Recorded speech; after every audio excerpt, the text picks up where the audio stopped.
Herkese selam dostlar, kanalıma hoş geldiniz. Bugün sizlerle birlikte Cristiano Ronaldo'nun formasını deneyeceğiz dostlar.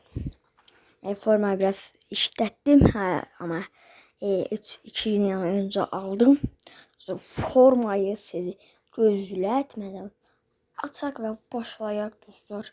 Şimdi biz şortumuzdan başlayacağız. Formayı halak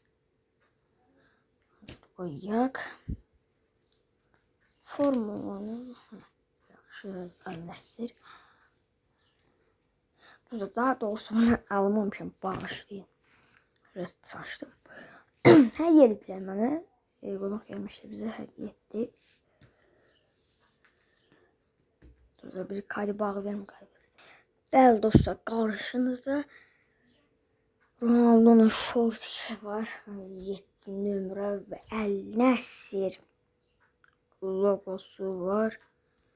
Burası da böyle bir şey var idi. Böyle bir şey var. Biraz büyüdü. Yani bunu alabiliriz. Her şey böyle bir short ikimiz var. Buraya yapıştırıp bunu materyal yapıştırıp bakın. Yapıştırıp bunlar. Üzerinde böyle çizgiler koyuplar. Dostlar, keçək formamıza. Bəli dostlar, forma qarşımızdadır. Formayı açaq. Böyle güzeli kaydedildi. Bəli dostlar, formanın hal-hazırda siz görürsünüz. Dostlar, biraz formama belə yek oldu.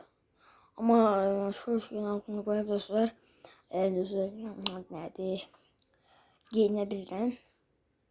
Saudi Arabistan, El Nesr, Ronaldo. Qabağını gösterim. Dostlar, qabağı belədir. Dostlar, sponsor yapışdırılmayıb, özünə yazılıb. Həm də logosu da yazılıb, yəni yapışdırılmayıb. Özünüzün söz görmüşsünüz. Bilinir Ronaldo'nun El Nesr forması. Dostlar, bana biraz çok olmadı. Ama yine de olsa giyinirim. Sonra burada Çin yaradıp Medine 19 razmetli. Dostlar, böyle bir formadı Nesr'den. Videomda buraya kadar dostlar.